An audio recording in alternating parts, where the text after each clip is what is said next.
agora as boas-vindas para a Bruna, nossa colega, que é médica veterinária pela Universidade Federal de Lavras, especialista em clínica médica de pequenos animais pela Unifeob, mestre e doutora em ciências veterinárias, com ênfase em cardiologia comparada pela Universidade Federal do Paraná e cardiologista titulada pela Sociedade Brasileira de Cardiologia Veterinária.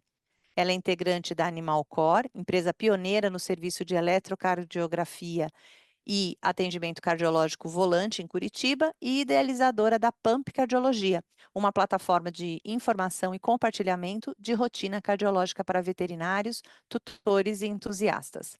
Ela também é criadora da Operacão Coração Blindado, o primeiro infoproduto no Brasil sobre saúde cardiovascular de cães com foco no tutor. Bruna também é intérprete desde 2017 na combinação inglês e português e tem veterinária e medicina como principais áreas de atuação. Bruna, é um prazer ter você aqui. Seja bem-vinda. Bom, pessoal, muito obrigada. Eu agradeço muito o convite. Para mim é um prazer fazer parte disso, né? É um convite diferente para mim. Normalmente eu falo diretamente para veterinários, então é uma experiência diferente, né? De falar de cardiologia para não veterinários. E hoje eu vou ter a difícil missão de falar um pouquinho de intervencionismo na cardiologia veterinária em 20 minutos. Mas eu dei uma boa resumida, né? Essa palestra, na verdade, era originalmente uma palestra de 2 horas, né? Eu dei uma boa encurtada nela, claro. Espero que não tenha ficado nada confuso. Eu acredito que vai dar para ter um panorama legal, assim, de como funciona o intervencionismo na cardiologia de cães e gatos. Bom, o objetivo, então, dessa palestra é explorar um pouquinho o papel do intervencionismo na cardiologia veterinária, entender as características de uma cardiopatia passível de correção por essa modalidade. Então, antes da gente entender como é a técnica, a gente precisa saber selecionar o tipo de paciente e quais doenças podem ser corrigidas, né, por técnicas minimamente invasivas. E conhecer um exemplo de uma técnica de correção percutânea, é, e dando ênfase na fisiopatologia da doença e no defeito a ser corrigido. Isso porque eu não faço intervencionismo, né? Eu não tenho nem o know-how, nem o equipamento para fazer. Eu encaminho os pacientes que né, estão aptos a fazer esse tipo de procedimento para quem realiza. Mas o meu papel nessa história, ele também é fundamental, porque além do diagnóstico, o exame ecocardiográfico que eu realizo, ele vai identificar se não só se existe o defeito, né, mas qual é a repercussão que esse defeito está causando, se esse defeito é passível de correção ou não, porque o fato de uma doença poder ser curada com intervencionismo não significa que todas as doenças dessa categoria podem ser, né? A gente tem um leque enorme de possibilidades que podem acontecer e impedir um procedimento. Então, eu acabo fazendo essa mediação. Então, para mim, o meu foco, na verdade, é na fisiopatologia da doença mesmo, como ela se manifesta e se esse paciente vai se beneficiar desse tipo de correção. E é isso que eu vou compartilhar aqui com vocês hoje. Então, antes de mais nada, vamos entender um pouco sobre cardiopatias de cães e gatos, né? Essencialmente, a gente vai falar hoje das cardiopatias estruturais. A gente tem as cardiopatias elétricas também, que inclusive também são passíveis de correção percutânea, né? A gente tem colocação de marca-passo, por exemplo, na veterinária, que é uma técnica de intervencionismo, mas hoje a gente vai falar particularmente das cardiopatias estruturais. Quando eu penso em cardiopatias estruturais, fica interessante a gente dividir em duas porções: as cardiomiopatias, que são as doenças do músculo cardíaco propriamente dito, e as outras cardiopatias, né, das outras estruturas cardiológicas, né, que não são formadas por cardiomiócitos. O miocárdio, né, a gente sabe que o coração, ele é um órgão muscular, né? A gente tem esse conhecimento, né, geral de que ele é um órgão muscular oco com função de bomba. E por esse motivo, a maior parte dele é justamente músculo, né? Então, de 80 a 90% de um coração, ele é formado por cardiomiócitos, que são essas células musculares especializadas. Então, quando eu falo em cardiomiopatias, eu estou falando de doenças que afetam a principal composição do coração, né? Que é justamente o tecido muscular.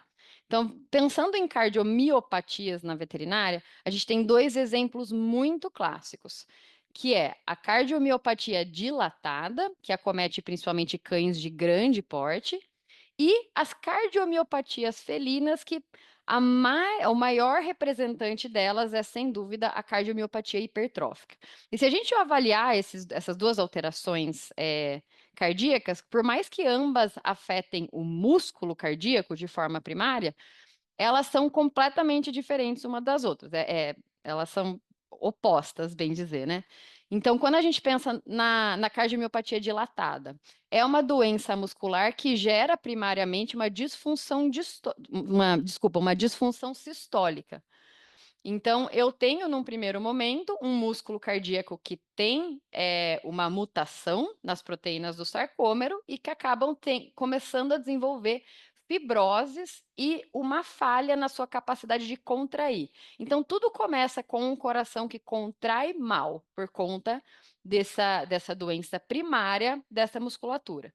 Essa baixa contratilidade vai fazer com que o volume de sangue dentro do ventrículo esquerdo vá se acumulando de forma progressiva, e é isso que acaba dilatando o coração de tamanho.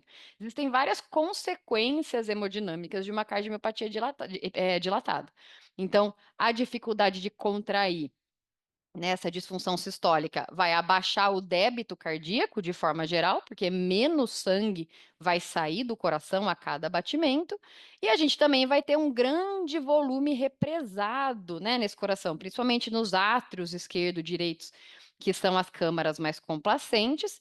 Esse volume represado acaba criando a congestão e levando esse paciente a problemas de edema pulmonar cardiogênico ou ascite, principalmente. No caso da hipertrófica, o desenvolvimento da clínica ele é bem diferente, né? Porque o que a gente tem, na verdade, é também uma mutação sarcomérica que faz com que o músculo aumente de tamanho, então ele hipertrofia. Essa hipertrofia, então esse aumento no volume da massa muscular, principalmente do ventrículo esquerdo, causa primariamente uma disfunção diastólica e não sistólica. Então, o problema desse coração, na verdade, é um problema de relaxamento. Ele não consegue se encher de forma adequada, porque a cavidade por onde entra o sangue está muito menor, e por esse motivo, forma-se um volume represado no átrio esquerdo muito grande, porque esse volume não consegue. O ventrículo esquerdo não consegue receber esse volume porque a cavidade ficou muito pequena. Aí, nesse caso, a gente também tem a ocorrência de edema cardiogênico, né? Por conta da congestão nas veias pulmonares causadas por aumento do átrio esquerdo. E nos gatos, particularmente, a gente também tem o problema da formação de trombos, né? Desse sangue ali represado há muito tempo. A gente acaba tendo uma estimulação para a formação de coágulos. Esses coágulos podem cair na circulação sistêmica e causar paralisia, né? Principalmente de membros pélvicos.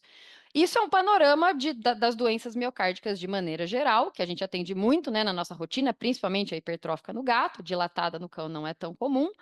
Mas o que é mais importante que a gente entenda nesse contexto, quando a gente fala de intervencionismo, é que essa doença, quando ela acontece de forma primária, então ela é uma mutação genética mesmo, ela acomete toda a musculatura cardíaca. Então, a única possibilidade de eu fazer uma correção cirúrgica desse tipo de doença seria com um transplante. Eu preciso tirar esse órgão e colocar um novo, porque esse músculo cardíaco está completamente afetado. Quando a gente fala de intervencionismo, a gente está falando de correção de defeitos pontuais. E não é o que a gente consegue fazer num coração que todo o músculo cardíaco é doente. Claro que a gente não tem transplante na medicina veterinária, é só um exemplo para a gente entender o que a gente não consegue corrigir com intervencionismo. Aqui a gente tem 2 exemplos, então à direita no vídeo é uma cardiomiopatia hipertrófica, né, então uma cavidade muito pequena da musculatura de um gatinho.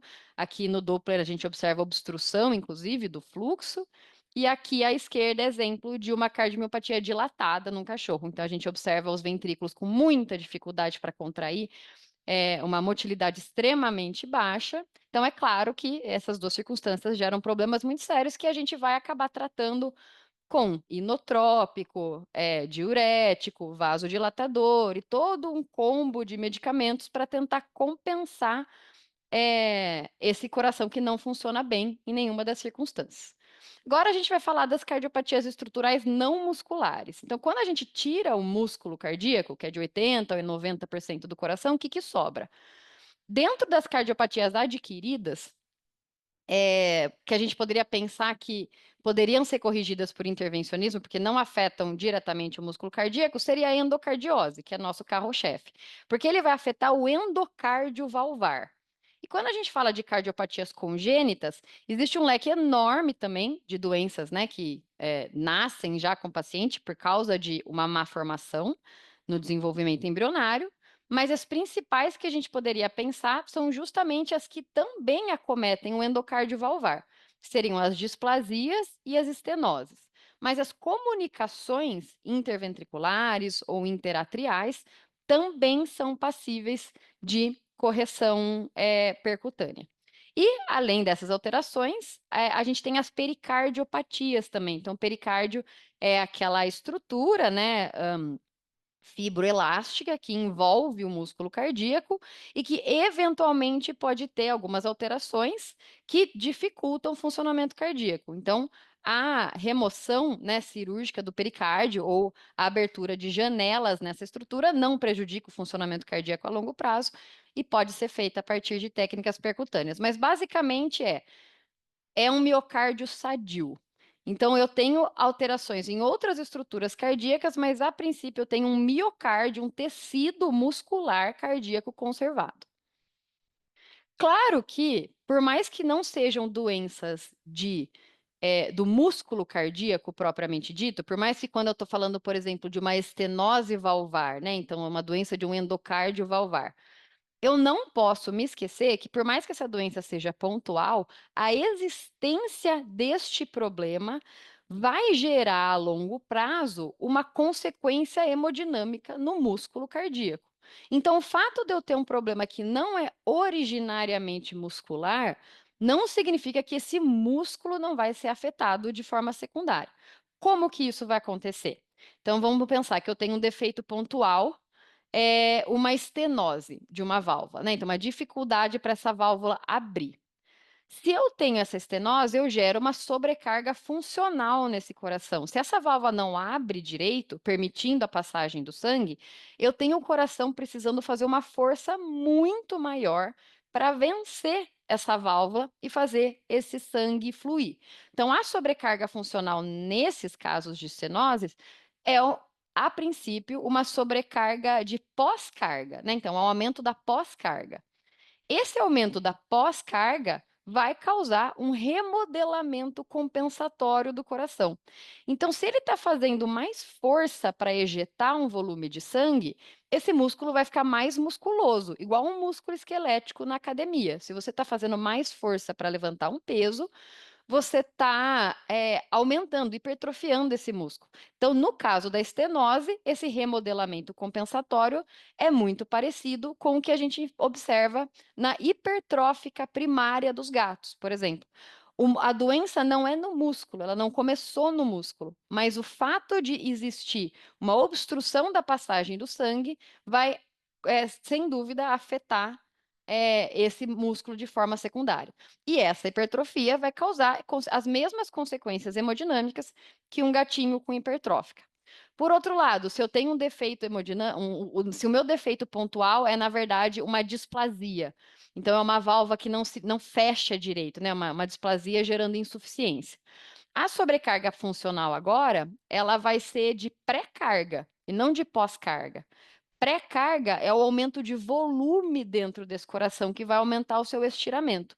Então, o remodelamento que eu vou ter nesse caso não vai ser a da hipertrofia, né? Não vai ser assim que ele vai compensar. A forma que um coração compensa o excesso de volume é dilatando. Então, a gente vai ter um fenótipo parecido com a cardiomiopatia dilatada dos cães. E, consequentemente, a mesma consequência hemodinâmica. Então, isso tudo para a gente entender que um defeito pontual, por mais que não seja muscular, se a gente não resolvê-lo de forma rápida, ele vai levar a uma alteração muscular secundária. Essa alteração muscular, muitas vezes, ela pode sofrer uma regressão quando esse defeito pontual é corrigido. Existe o remodelamento reverso, que a gente chama, quando a gente faz essa correção. Mas, claro que até certo ponto. A gente tem que ver que quanto mais tempo um cachorro passa sem passar pela correção, mais esse músculo vai sofrer as consequências e pior vai ser o prognóstico desse coração, mesmo após a correção. Então, aqui nessa imagem, a gente tem um coração normal, e aqui nessa outra imagem, um cão com doença valvar, com toda essa alteração secundária, né? Então, um átrio esquerdo muito dilatado, um ventrículo esquerdo muito dilatado, um músculo que começou sadio, mas sofreu remodelamento por conta da doença valvar. Bom, agora falando de intervencionismo propriamente dito, o que é então a cardiologia intervencionista? Seria a utilização de técnicas minimamente invasivas, ou seja, com acesso periférico, então ninguém vai estar abrindo tórax, não tem incisões muito grandes, o acesso é justamente por veias e artérias periféricas, né? Então, jugular, artéria femoral, etc., dependendo de qual é o defeito a ser corrigido e qual é a técnica. É, essas intervenções são guiadas por técnicas de imagem, como fluoroscopia, é, ecocardiografia transesofágica, etc., que acompanham que monitoram, né, o acompanhamento desse catéter no leito vascular até o catéter chegar no ponto do coração que precisa sofrer alguma correção, né, dependendo de qual é a doença que a gente está falando. Por conta da limitação do tempo, eu escolhi só falar sobre um exemplo de cardiologia, né, de doença que é passível de correção por intervencionismo na cardiologia veterinária. Essa é uma das mais populares, inclusive, uma das que é mais feita, né? No Brasil, ela já é feita há bastante tempo, que é a correção da estenose pulmonar. Como funciona a estenose pulmonar? Então, a gente tem a válvula pulmonar, que é responsável, né, por a gente tem o tronco pulmonar que conecta o ventrículo direito à artéria pulmonar que leva sangue para os pulmões para ser oxigenado. Então, é um sangue hipoxigenado. Essa artéria, ela tem uma válvula que se abre no momento da sístole e fecha no momento da diástole, porque o sangue não derrete no sistema cardiovascular. Essa válvula precisa abrir de forma satisfatória e fechar de forma satisfatória. Quando a gente fala em estenose pulmonar, é uma forma de displasia dessa válvula, onde ela não abre direito. Então, a gente tem uma obstrução, a gente tem uma interrupção no fluxo de sangue entre o ventrículo direito e o leito pulmonar. O que isso vai gerar de um ponto de vista fisiopatológico? Então, eu tenho uma hipoperfusão pulmonar, tudo começa com uma baixa perfusão pulmonar, então menos sangue chegando nos pulmões, porque eu tenho um obstáculo no meio do caminho, e, paralelamente, essa obstrução vai causar um aumento de pós-carga do ventrículo direito. O ventrículo direito tem que fazer mais força para o sangue passar. Eu tenho, então, uma redução do retorno venoso para o átrio esquerdo, porque se chegou menos sangue nos pulmões, menos sangue vai chegar no átrio esquerdo. E eu também tenho um remodelamento concêntrico do VD, por conta do aumento da pós-carga, igual eu tenho numa hipertrófica. Isso vai acontecendo sucessivamente, esse coração vai lutando contra essa estenose até ele desacoplar, ele não conseguir mais lutar contra essa estenose, e aí eu começo a ter o remodelamento excêntrico do ventrículo. Então, o ventrículo que antes estava super musculoso, por conta desse excesso de força, ele desiste, ele sofre um burnout, e aí esse ventrículo esquerdo aumenta de tamanho. Clinicamente, o que eu observo no paciente normalmente são sinais de síncope, né? Então, desmaios, por conta da hipoperfusão pulmonar e do baixo débito. E quando esse ventrículo direito já está muito aumentado, então a gente já tem a doença bem avançada, a gente tem sinal de insuficiência congestiva direita. Então, ascite, principalmente, né? E efusão pleural. Então, basicamente, um raio-x da estenose pulmonar. Ela é uma das 3 congênitas mais comuns de cães. Ela é especialmente comum nos bulldogs, tanto no francês como no inglês. Existem diferentes tipos, então 90% das vezes ela é valvar, é uma estenose que acontece na altura da válvula. Mas eu também posso ter estenoses que acontecem acima ou abaixo da válvula.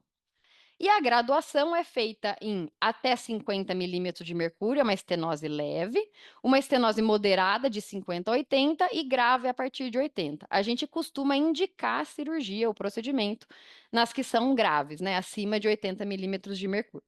E a obstrução, claro, a evolução é variável porque ela é obstrução dependente. Quanto mais obstruído o fluxo, pior os sinais. Os diagnósticos no paciente que ainda não tem sinal clínico é a partir de um sopro, né, telesistólico, então no final da sístole. A intensidade do sopro vai variar com o tanto que esse ventrículo ainda está compensado, e esse sopro normalmente tem uma reverberação cranial. Então, se a gente afasta o estetoscópio mais para cranial, a gente escuta ele com mais intensidade. Agora, quando o cachorro já está com sinal clínico, é o que a gente comentou: síncope, ele pode ter intolerância a exercício também, por causa dessa hipoperfusão pulmonar, e sinal de insuficiência congestiva direita.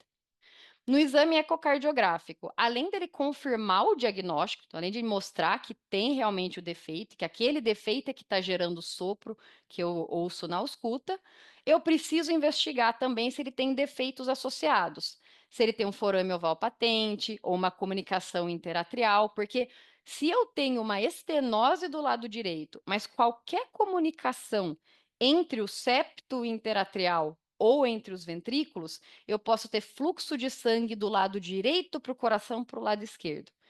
Ou seja, sangue hipooxigenado que não está chegando nos pulmões, passando direto para o ventrículo esquerdo, que vai ser jogado na circulação sistêmica. É o que a gente chama de síndrome de Eisenmenger, que é outro capítulo bem mais complexo.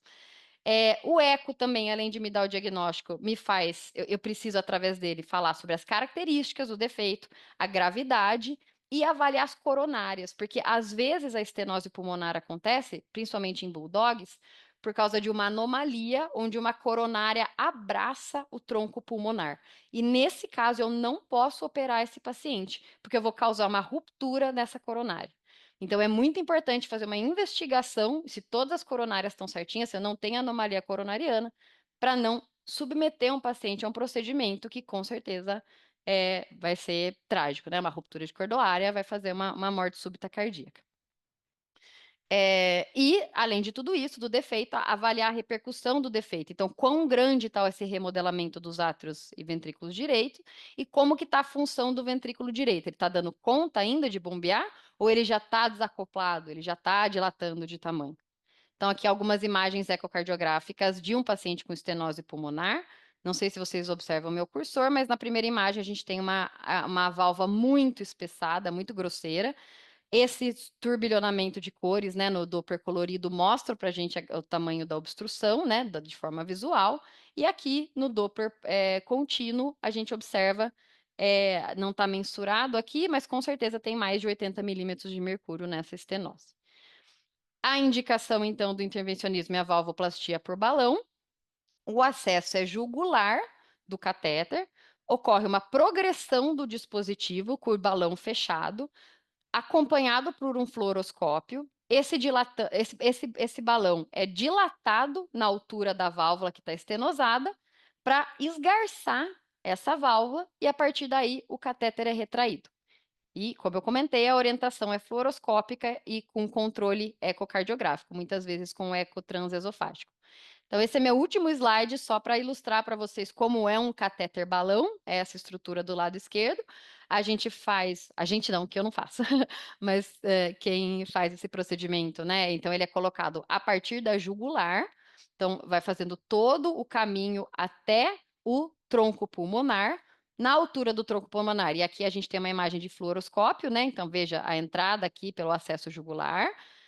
Entra dentro, né, do ato direito, ventrículo direito, e aí a gente coloca o catéter, faz o mesmo caminho que ele faria, né, do sangue que vai para os pulmões. Aí, aqui onde vocês veem a cinturinha do balão, é justamente onde está estenosado. Então, esse balão foi inflado na altura da estenose, para que essa estenose fosse corrigida, né, esse acesso fosse esgarçado, e a partir daí a gente observa como resultado, um melhor fluxo sanguíneo do lado direito para os pulmões, porque a gente não tem mais essa obstrução, né, no caminho. Então, é assim mais ou menos que funciona a correção percutânea da estenose pulmonar. Eu acho que eu passei talvez um pouquinho do tempo, dei uma boa monitorada aqui em mim.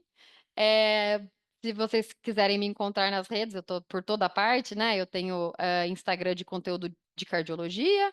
Eu criei recentemente um Instagram de conteúdo de inglês médico, é mais voltado para veterinários, mas, né, talvez vocês tenham interesse. E esse QR Code é do meu infoproduto, que é voltado para tutores, né, para saúde cardiovascular de cães. Então, caso vocês tenham interesse, tenham cãezinhos ou conheça alguém que precisa, tá fácil aí para acessar. Muito obrigada, gente. Espero que eu esteja no tempo.